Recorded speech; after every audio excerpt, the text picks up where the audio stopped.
चलिए, जय हिंद। आज हमें वुमेन्स कमीशन देखना है। वुमेन कमीशन जैसे नाम से ही क्लियर हो रहा है, वुमेन कमीशन मतलब किसके लिए होगा? महिलाओं के लिए, है ना। बहुत ही ज्यादा डिस्क्रिमिनेशन है। पुरुष आयोग क्यों नहीं होते हैं? बताओ, पुरुष आयोग क्यों नहीं होते हैं? जरूरत नहीं है। क्यों? पुरुषों के ऊपर अत्याचार नहीं हो सकते? हो सकते। कम होते हैं। तुमने कहाँ देखा कम होते हैं? हाँ, मैं देख पा रहा हूँ बहुत अत्याचार होते हैं पुरुषों के ऊपर भी। महिलाएं ही करती हैं। ठीक है। फिलहाल आयोग किसके लिए बनाया गया है? महिलाओं के लिए। तो हमें बात करनी है महिला आयोग की। कभी पुरुष आयोग बनेगा भविष्य में तो जरूर फिर हम उस पर भी चर्चा करेंगे। तो नेशनल कमीशन फॉर वुमेन पढ़ने से पहले ये बता दो कि ऐसी कौन कौन सी समस्याएं हैं महिलाओं को जो हुई या हो सकती थी जिसके लिए इस आयोग का गठन करना पड़ा। कौन सी समानता? लैंगिक असमानता, ठीक है, बोला जा सकता है। और यौन उत्पीड़न, ठीक है। और अच्छा, संविधान तो ऐसे लिख के दे दिया है, नहीं दिए जाते हैं। और क्या कर सकता है महिला आयोग? महिला अधिकारों की रक्षा कर सकता है। अब महिला अधिकार में कौन कौन सी चीजें आती हैं? महिला अधिकार में कौन कौन सी चीजें आती हैं? ये महिला आयोग देखेगा। अच्छा, चलिए ठीक है, रहने दीजिए आप लोग अपने विचार। हम देख लेते हैं महिला आयोग क्या क्या करता है। ठीक है। सबसे पहले, क्या नेशनल वुमेन कमीशन आपको आपके संविधान में देखने मिलता है या नहीं? नहीं मिलता। तो ये एक संवैधानिक आयोग नहीं है। अब दूसरी चीज, संवैधानिक आयोग नहीं है तो दो चीज हो सकता है, या तो सलाहकारी निकाय, या तो सलाहकारी निकाय के साथ साथ वैधानिक निकाय। वैधानिक निकाय तभी हो सकता है जब इसे किसी अधिनियम के द्वारा पारित किया गया है। तो क्या इसे किसी अधिनियम के द्वारा पारित किया गया है? तो हाँ, किया गया है। ठीक है। अब वही चीज हमें देखना है कि केंद्र सरकार के राष्ट्रीय महिला आयोग अधिनियम वर्ष कौन सा है? 1990 की धारा 3 के तहत 31 जनवरी 1992 को क्या किया गया? अब जैसे क्लियर है कि ये एक अधिनियम के तहत बना है, और अधिनियम के तहत बनने वाली जो संस्था होती है वो कैसी संस्था होती है? वैधानिक संस्था होती है या सांविधिक। जिसका वर्णन किसी कानून या अधिनियम में है वहां एक सांविधिक या वैधानिक संस्था है। अगर इसका उल्लेख किसी आर्टिकल के अंतर्गत हो जाता तो ये कैसी संस्था बन जाती? परंतु वर्तमान में तो ये नहीं है। अच्छा, क्या भविष्य में यदि केंद्र सरकार या संसद चाहे तो क्या इसे संवैधानिक दर्जा दे सकती है या नहीं? ऐसी कोई पावर है या नहीं? तो हाँ, अमेंडमेंट के द्वारा इसे संविधान। क्यों? आपके जो आयोग है, आपका ओबीसी आयोग है जैसे, उसको नहीं दिया गया? क्या वो शुरू से ही संवैधानिक आयोग था? उसको बाद में 2019 में जाके दिया गया संवैधानिक दर्जा। वैसे आपके जो वैधानिक आयोग हैं उनमें अमेंडमेंट्स करके या उन्हें अमेंडमेंट्स के द्वारा जोड़कर क्या दिया जा सकता है? संवैधानिक दर्जा। अब राष्ट्रीय महिला आयोग के उद्देश्य देख लेते हैं।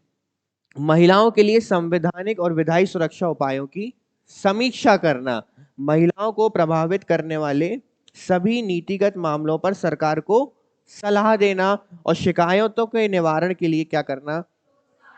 प्रोत्साहित करना। अब इसमें बहुत सारी चीजें शामिल होती हैं। वो ये भी है कि मान लीजिए कि सरकार कोई क्या बनाना चाहती है, कानून बनाना चाहती है, या सरकार चाहती है कि हम कोई नई नीति बनाए, किससे संबंधित? महिलाओं से संबंधित। तो वो नीति बनाने से पूर्व जो आपकी सरकार है उसे किससे एक बार परामर्श करना जरूरी है? महिला आयोग से। अच्छा, महिला आयोग की बात को मानने के लिए सरकार बाध्यकारी नहीं है, परंतु परामर्श वो कर सकती है। और ये भी चाहे, महिला आयोग भी चाहे तो वो सरकार को परामर्श दे सकती है कि आप इन चीजों को इस प्रकार से इंप्लीमेंट कीजिए तो ज्यादा बेहतर ढंग से हो सकता है। तो महिला आयोग का जो मेन काम है वो तो यही है कि महिलाओं के सारे अधिकारों की रक्षा करना पहला, और कोई भी यदि नई नीति बनती है तो उसमें सलाह, सरकार को क्या देना? सलाह देना। अब इसकी संरचना, जैसे हर उसमें एक अध्यक्ष होता है, इसमें भी एक क्या है? अब याद रखना, अध्यक्ष जो है वो किसके द्वारा? ना कोई राष्ट्रपति ना कोई राज्यपाल, किसके द्वारा? केंद्र सरकार के द्वारा नामित, जो महिलाओं के हित के लिए। इन्होंने एक लाइन में योग्यता खत्म कर दी। इन्होंने कोई भी प्रकार की योग्यता नहीं रखी। इन्होंने साफ बोल दिया हमें कौन सा व्यक्ति चाहिए जो महिलाओं के हित के लिए क्या हो? समर्पित हो। फिर होते हैं 5 सदस्य। अब इन 5 सदस्यों में से एक एसटी सदस्य और एक एससी सदस्य होना अनिवार्य है। इसके अलावा एक होते हैं आपके क्या, सचिव, जो सदस्य सचिव प्रबंधन संगठनात्मक संरचना या सामाजिक आंदोलन के क्षेत्र में क्या हो, एक विशेषज्ञ, यानी सामाजिक क्षेत्र में थोड़ा बहुत जो ज्ञान रखता हो, ऐसा सचिव इसका क्या बनाया जाता है, सचिव बनाया जाता है। टोटल मेंबर्स कितने, एक सचिव, 5 सदस्य और एक अध्यक्ष होते हैं। इसमें अध्यक्ष की जो योग्यता है वो क्या है, महिलाओं के हित के लिए समर्पित हो या उस क्षेत्र में कार्य किया हो। सेम चीज इन पांचों पर भी लागू होंगी, परंतु इन पांचों में से एक एसटी होना और एक एससी होना क्या है, अनिवार्य है। ठीक है, सिविल सेवा या अच्छा, यदि सचिव आप इन क्षेत्र से नहीं लाते हैं तो सचिव दूसरा कहां से आएगा, सिविल सेवा। सिंपल चीज है, या तो सरकार का कोई वो सिविल सेवक अधिकारी हो सकता है, वहां से आप इसे सदस्य सचिव को लेकर आ सकते हैं। तो सचिव के लिए दो चीजें हैं, दो क्राइटेरिया हैं।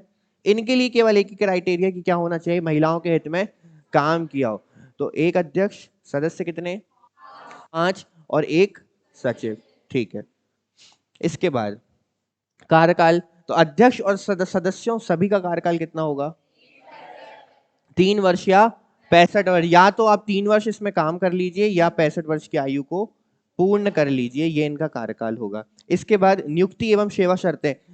अभी जो अध्यक्ष की नियुक्ति थी वो किसने की, आपकी केंद्र सरकार ने की। तो इसका मतलब साफ है कि आपके सदस्यों की नियुक्ति भी कौन करेगा, केंद्र सरकार ही करेगी। और जब नियुक्ति केंद्र सरकार कर रही है तो आपकी सेवा शर्तें या वेतन भत्तों का निर्धारण भी कौन करेगा, केंद्र सरकार। राष्ट्रीय महिला आयोग के अध्यक्ष, सदस्य और सचिव की नियुक्ति कौन करेगा, केंद्र सरकार। अध्यक्ष और सदस्यों की सेवा शर्तें कौन निर्धारित करेगा, केंद्र सरकार। और वेतन भत्ते कौन निर्धारित करेगा, केंद्र सरकार। नियुक्ति किसने की, सेवा शर्तें कौन डिसाइड किया, वेतन भत्ते कौन डिसाइड करेगा, केंद्र सरकार। ठीक है, कितने इनका कार्यकाल कितना रहेगा, 3 वर्ष या 65 वर्ष। त्यागपत्र और पद से निष्कासन, किसने नियुक्ति करी, त्यागपत्र कौन रखेगा, केंद्र सरकार। आयोग के अध्यक्ष और सदस्य अपना त्यागपत्र किससे सौंपते हैं, केंद्र सरकार को ही सौंपते हैं। अब एक चीज सुनना, हम अभी तक जितने भी आयोग पढ़ते आ रहे हैं, हमने उनमें एक चीज कॉमन देखी थी कि उनको पद से किस प्रकार से हटाया जाता है। वही वही सेम चीजें थी, या तो दिवालिया होने पर, मानसिक असक्षम होने पर, इन सब चीजों पे हमने देखा था। इसमें एक नई चीज ऐड होती है कि यदि आप आयोग को बिना सूचित किए, कितनी बैठकें, 3 बैठकों में लगातार क्या होते हैं, अनुपस्थित होते हैं, तो आपको उसकी सदस्यता से हटा दिया जाएगा। कितनी बैठकें, ये सवाल अगर आपसे क्वेश्चन में पूछा जाए या कथन में पूछा जाए तो याद रखना कितनी बैठकों की बात हो रही, 3 बैठकों में यदि महिला आयोग के अध्यक्ष या सदस्य एब्सेंट होते हैं तो उन्हें उस पद से निष्कासित कर दिया जाएगा। बाकी वही सेम चीजें हैं, पद का दुरुपयोग, कर्तव्यों का पालन न करने पर और दिवालिया होने पर, ये वही सेम है जो हर उसमें चले आ रहे हैं। बस इतना याद रखना, पद से हटाएगा कौन, केंद्र सरकार। इस्तीफा लेगा कौन, केंद्र सरकार। ठीक है, आपके सबसे पहले अध्यक्ष रह चुकी, अब महिला आयोग है तो महिला ही होंगी। ये नाम याद रखना, जयंती पटनायक, पूछा गया सवाल है। महिला आयोग की प्रथम अध्यक्ष कौन रही है, जयंती पटनायक। और वर्तमान में आपकी अध्यक्ष कौन है, रेखा शर्मा, रेखा शर्मा। ठीक है, वर्तमान में कौन है, रेखा शर्मा। चलिए, ये क्लियर है, ये नाम आप एक बार बस देख लेना, ठीक है, ताकि आपको याद रहे कि आपने कहीं देखे हैं। इसके बाद महिला आयोग के कार्य क्या होते हैं, तो महिला के अधिकारों से संबंधित मामलों की जांच करना। अब महिला आयोग है तो महिलाओं के ही मामले देखेगा, ऐसा तो नहीं किसी दूसरे आयोग के कार्य देखेगा। वो महिलाओं के क्षेत्र में शोध, शोध मतलब अनुसंधान और जागरूकता को लाना। राज्य सरकार की पूर्व अनुमति से कारावास और बंदी गृह का परीक्षण करना। अब एक चीज बताइए, कुछ महिलाएं जेल में भी होती हैं, कुछ महिलाएं बंदी गृहों में भी होती हैं। क्यों होती हैं, जब उनके द्वारा कोई ऐसा कृत्य किया जाता है कि न्यायालय उन्हें वहां पर पहुंचाते हैं, तो उन स्थानों का क्या करते हैं ये, अच्छा परीक्षण क्यों करते हैं, क्या आवश्यकता पड़ी, कि जहां पर वो रह रही हैं वहां पर उनकी स्थिति कैसी है। ठीक है, उनके साथ किसी प्रकार का दुर्व्यवहार तो नहीं किया जा रहा है, इसके अलावा जो उनका खाना पीना है या बोल सकते हैं भोजन वगैरह उन्हें सही तौर पर दिया जा रहा है या नहीं। और मानव अधिकार वाली चीजें तो दूसरी हो गई। अभी केवल महिलाओं के लिए इन चीजों, जब एक मानव अधिकार आयोग होता है वो सभी के लिए देखता है, पर महिला आयोग स्पेशली किसको देखती है? महिलाओं को देखती है। तो इन चीजों की स्थितियों को ध्यान में रखा जाता है कि अगर बंदी गृह में महिला रह रही है तो उसके साथ किसी प्रकार का दुर्व्यवहार या फिर किसी प्रकार की खराब स्थिति तो उत्पन्न वहां पर नहीं हो रही है। पर किसकी अनुमति से? राज्य सरकार की अनुमति से। महिलाओं से संबंधित किसी विधि में संशोधन का वही चीज आ गई कि यदि सरकार किसी विधि, विधि मतलब कानून को बनाती है, तो उस पर कौन अपना सुझाव दे सकता है? महिलाओं। और बोल सकता है कि आप इसमें बदलाव भी कर सकते हैं, अगर ये बदलाव होगा तो ज्यादा अच्छा होगा। केंद्र सरकार को वार्षिक या अपने अनुकूल क्या करना? रिपोर्ट सौंपना। महिलाओं को प्रभावित करने वाले संविधान के मौजूदा उपबंधों और अन्य कानूनों की क्या करना? समीक्षा करना। जैसे अभी आपने बताया लोक नियोजन में अवसर की समानता दी जाती है महिलाओं को। महिलाओं की सामाजिक और आर्थिक विकास की नियोजन प्रक्रिया पर परामर्श। अच्छा, आर्थिक और सामाजिक मतलब ये दो शब्द बहुत महत्वपूर्ण है। महिलाओं के परिप्रेक्ष्य में मुझे बताओ सामाजिक स्थिति और आर्थिक स्थिति क्या हो सकती है? ठीक है। हाँ, ये तो सामाजिक हो गया, पर आर्थिक रूप से जैसे समाज में महिलाओं की स्थिति, जैसे उनकी शिक्षा पर रोक लगाना, ये एक सामाजिक क्या हो गया? सामाजिक दोष हो गया कि आप उन्हें शिक्षा प्राप्त नहीं करने देना चाहते। फिर उन्हें नौकरी में या रोजगार में नहीं जाने देना। तो इन चीजों को भी किसी प्रकार से जागरूकता लाकर हमें क्या करना है? आयोग का कार्य क्या है कि उसको इसे दूर करना है। अब इन चीजों में जब सुधार होगा तो धीरे धीरे आर्थिक स्थिति में भी तो सुधार होगा महिला की, है ना? योजना न लाकर यदि महिलाओं को खुद से स्वयं खड़ा किया जाए तो वो ज्यादा बेटर होगा। रिपोर्ट और प्रतिवेदन, अपना वार्षिक रिपोर्ट किसे सौंपती है? केंद्र सरकार को सौंपती है। केंद्र सरकार कहां पर रखेगी? संसद के दोनों पटल, मतलब लोकसभा और रा, राज्य सरकार के संदर्भ में केंद्र सरकार आयोग की रिपोर्ट संबंधित राज्यपाल को सौंपती। मान लो कि राष्ट्रीय महिला आयोग की रिपोर्ट में किसी राज्य का क्या है? जिक्र किया गया है, संबंधित कोई बात कही गई है, तो फिर केंद्र सरकार उस रिपोर्ट को कहां भेजेगी? उस संबंधित राज्य के राज्यपाल। और ये जो राज्यपाल हैं आपके, ये कहां रख देंगे उसको? ये विधानमंडल के समक्ष रख देंगे। किसी सिफारिश को अस्वीकार करने पर उसके कारणों का उल्लेख भी करना आवश्यक है। मानते हैं कि यदि महिला आयोग ने किसी कोई सिफारिश की, किससे? केंद्र सरकार से, केंद्र सरकार ने उसको क्या कर दिया? अस्वीकार कर दिया, तो ऐसी स्थिति में आपको बताना पड़ेगा कि आपने उसे अस्वीकार क्यों किया था। हर चीज आपने देखा यहां पर कि किसके आसपास घूम रही है? केंद्र सरकार। नियुक्ति किसने की? केंद्र। इस्तीफा किसने लिया? सेवा शर्तें किसने डिसाइड करी? वेतन भत्ते किसने डिसाइड किए? केंद्र सरकार। और रिपोर्ट भी किसने ले ली? केंद्र सरकार। इसके बाद प्रथम अध्यक्ष वर्तमान रेखा शर्मा। एग्जाम से पहले पर आप एक बार सारे आयोग के अध्यक्ष देख कर जाएंगे, क्योंकि 4 दिन पहले भी आयोग के अध्यक्ष बदलते हैं, 10 दिन पहले भी बदलते हैं। सिविल न्यायालय की शक्तियां प्राप्त। आयोग अपना अनुदान किससे प्राप्त करेगा? अनुदान मतलब क्या होता है? फंड्स। फंड्स किससे प्राप्त करेंगे? और हम जानते हैं कि फंड्स तो केंद्र सरकार देती है, पर फंड्स की जांच कौन करता है? सीएजी। फंड्स की जांच कौन करेगा? सीएजी। मुख्यालय, इसका मुख्यालय का नाम है निर्भया भवन। तो याद रखना, निर्भया भवन किस आयोग के मुख्यालय का नाम है? राष्ट्रीय महिला आयोग, जो कहां पर स्थित है? दिल्ली। केंद्र सरकार को महिलाओं से संबंधित योजना बनाते समय राष्ट्रीय महिला आयोग से परामर्श करना आवश्यक है, परंतु केंद्र सरकार उसे मानने के लिए बाध्यकारी नहीं है। अंतरराष्ट्रीय महिला दिवस 8 मार्च। राष्ट्रीय मतलब भारत का महिला दिवस 13 फरवरी, सरोजनी नायडू के जन्म दिवस पर। राष्ट्रीय महिला आयोग द्वारा 2 पत्रिकाएं जारी की जाती हैं। एक है मीरा दीदी से पूछो और दूसरा राष्ट्र महिला। 2 पत्रिकाएं प्रकाशित करता है राष्ट्रीय महिला आयोग। एक पत्रिका का नाम है मीरा दीदी से पूछो और दूसरा राष्ट्र महिला। इतना ही है आपका महिला आयोग। कुछ इसमें बहुत ज्यादा अजीब अजीब बातें, ऊट पटांग उनके कोई कार ऐसे नहीं, एकदम जितना सरल उसका नाम है वैसे ही सरल उसका काम है। जैसे महिलाएं सरल होती हैं एकदम। अब देखो तुम लोग खुद हंस रहे हो, ठीक है। चलो, अधिनियम कब आया? 1900। इस अधिनियम के तहत इसका गठन कब किया गया? 31 जनवरी, इसके 2 वर्षों के बाद 1992। अच्छा, कौन सी धारा के तहत? धारा 3 के तहत, बिल्कुल सही। चलो एक बताओ, इसमें एक होता है क्या? अध्यक्ष। सदस्य कितने? 5 होते हैं सदस्य, और एक होता है सचिव। ठीक है। कौन करता है नियुक्ति?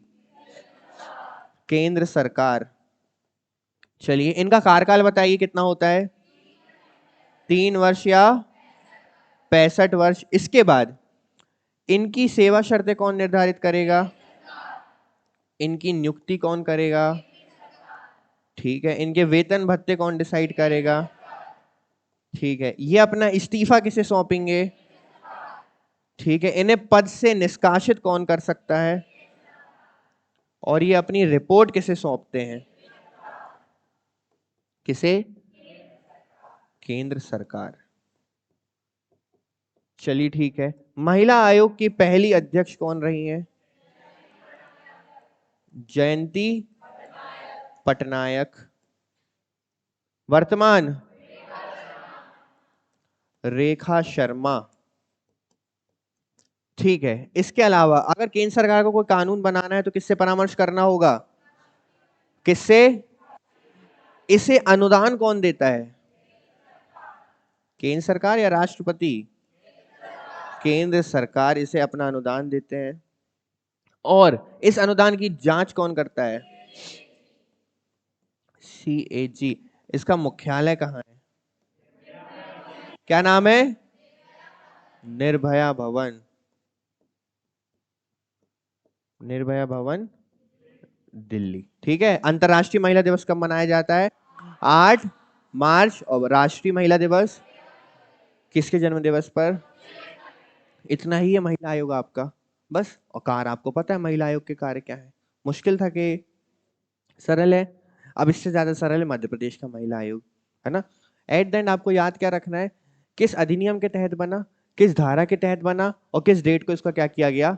गठन किया गया। चलें राज्य की ओर, मध्य प्रदेश की ओर। इसके बाद चलते हैं हम मध्य प्रदेश राज्य महिला आयोग। कुछ नहीं बदलेगा। क्या राज्य में आके इसके कार्य बदल जाएंगे? सेम काम चलेंगे। किसकी तरह? कि जो राष्ट्रीय महिला आयोग पूरे देश भर में करता है, वो राज्य का महिला आयोग कहां पर करता है? राज्य में। जब केंद्र में कोई कानून या विधि बनती है तो वो चर्चा करते हैं राष्ट्रीय महिला आयोग से, पर जब राज्य में कोई कानून बनता है तो किससे चर्चा करेंगे? राज्य महिला आयोग से। बस वही वही चीजें चलने वाली हैं। देख लेते हैं कौन सा अधिनियम था वहां पर? 1900।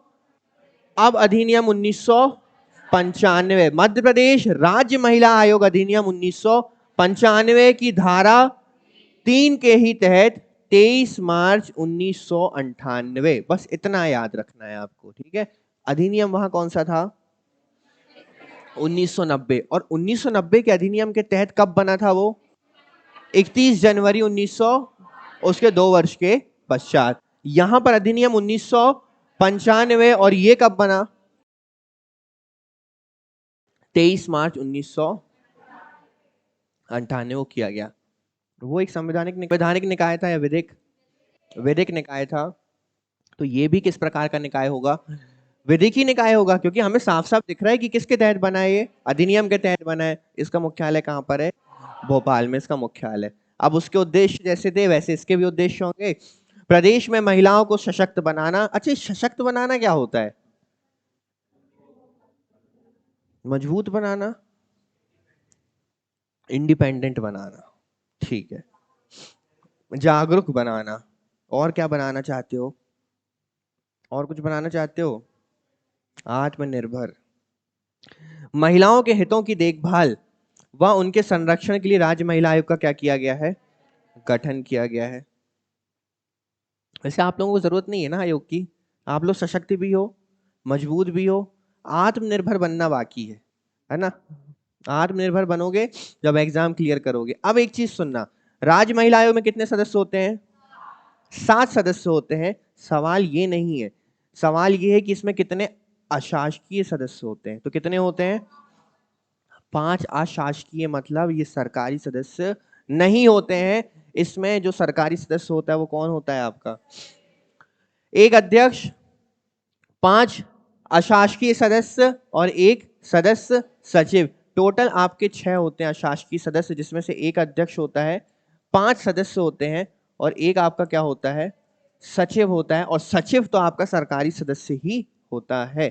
सदस्यों में से एक एक सदस्य एसटी और एससी वर्ग से होना क्या वहां पर भी जरूरी था, यहां पर भी जरूरी है।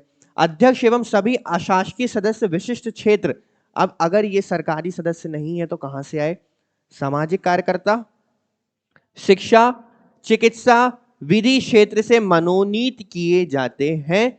आयोग के शासकीय सदस्य सचिव विभाग जो आपके सरकारी विभाग से होते हैं। तो टोटल सदस्य कितने, 7, जिसमें से 6 क्या हैं, अशासकीय हैं, और अशासकीय में एक अध्यक्ष और 5 सदस्य हैं, और एक आपका क्या है, जो सचिव है। और सचिव क्या, अब एक चीज, ये राज्य की बात है तो यहाँ पे सचिव को, यहाँ पे जो सचिव है उसको सदस्यों में इंक्लूड किया जाएगा, ठीक है, कर दें, यहां पर किया जाएगा, वहां पर इंक्लूड नहीं किया जाता है। कहां कहां से आएंगे, शिक्षा, चिकित्सा, विधि और सामाजिक कार्यकर्ता, इन क्षेत्रों से चुनकर आते हैं और ये किसी प्रकार के सरकारी सदस्य नहीं होते। अच्छा, वहां पे कार्यकाल कितना था राष्ट्रीय महिला आयोग का, 365। अध्यक्ष व सदस्यों का कार्यकाल कितना, 3 वर्ष या 65 वर्ष होगा। अब वहां सारे के सारे काम कौन कर रहा था, बस इतना ही है आपका मध्य प्रदेश का आयोग और समाप्त हो जाता है। यहां सारे के सारे काम कौन करेगा, राज्य सरकार। देखो नियुक्ति कौन करेगा, यहां लिख देता हूं मैं, नियुक्ति की जाएगी किसके द्वारा, राज्य सरकार के द्वारा। यहाँ केंद्र सरकार का इन्वॉल्वमेंट नहीं है, राज्य सरकार के द्वारा। त्यागपत्र किसको, राज्य सरकार को। राज्य सरकार निम्न आधारों पर पद से हटा सकती है, वही सेम चीज है। और बस एक चीज हमें याद रखना, कितनी बैठकों पर, 3 बैठकों पर यदि आप एब्सेंट हो, अनुपस्थित हो, तो आपको पद से हटा दिया जाएगा। यानी राष्ट्रीय महिला आयोग और राज्य महिला आयोग में यदि सदस्य या अध्यक्ष 3 बैठकों तक बिना किसी पूर्व सूचना के क्या होते हैं, अनुपस्थित होते हैं, तो उन्हें उस पद से हटा दिया जाएगा। ये पॉइंट्स आप लोगों को पता है, सभी आयोग में समान रहते हैं। इसके बाद अध्यक्ष सदस्यों की नियुक्ति कौन करेगा, सेवा शर्तें कौन डिसाइड करेगा, वेतन भत्ते कौन डिसाइड करेगा। कार्य क्या है, राष्ट्रीय महिला आयोग के समान, यानी जो जो राष्ट्रीय महिला आयोग करता है वही चीज राज्य में कौन करता है आपका, पर इसका क्षेत्र क्या होता है, राज्य क्षेत्र। ऐसा नहीं कि दिल्ली जाके काम करने लगे, इसको केवल मध्य प्रदेश के भीतर रहकर ही काम करना पड़ेगा। वो रिपोर्ट किसको दे रहे थे, ये रिपोर्ट किसको देंगे, राज्य सरकार कहां रखेगी। और केंद्र सरकार को क्या बताना पड़ रहा था कि उसने कौन कौन सी सिफारिशें नहीं मानी, बताना पड़ रहा था। जो जो सिफारिशें केंद्र सरकार ने नहीं मानी थी उसे लिखित तौर पर बताना पड़ रहा था। सेम चीज किसको करना पड़ेगा, यदि रिपोर्ट में किसी सुझाव को सरकार नहीं मानती है तो उसका कारण बताना अनिवार्य है। मतलब जो जो काम राष्ट्रीय महिला आयोग में वहां पर केंद्र सरकार कर रही थी वो यहां पर अब कौन करने लगेगा, राज्य सरकार करेगी। आयोग को प्रतिवर्ष कितनी बैठकें करना आवश्यक है, 2 बैठकें। किस आयोग की बात हो रही है, राज्य महिला आयोग। राज्य महिला आयोग को प्रतिवर्ष 2 बैठकें, और 2 बैठकों के मध्य 6 माह से अधिक का समय नहीं होना चाहिए। समय व स्थान आयोग के अध्यक्ष द्वारा डिसाइड किया जाता है। इसकी प्रथम अध्यक्ष है आपकी हेमवंत पोर्ते, श्रीमती हेमवंत पोर्ते। ये मत सोचना कि ये कोई पुरुष है, क्या नाम है इनका, श्रीमती हेमवंत पोर्ते। वर्तमान अध्यक्ष शोभा ओझा, कौन है, शोभा ओझा। और इसका मुख्यालय कहां पर है, उसका मुख्यालय कहां था, दिल्ली में था। चलो हम देख लेते हैं, राष्ट्रीय और यहां पर राज्य महिला आयोग। चलो कौन सा अधिनियम,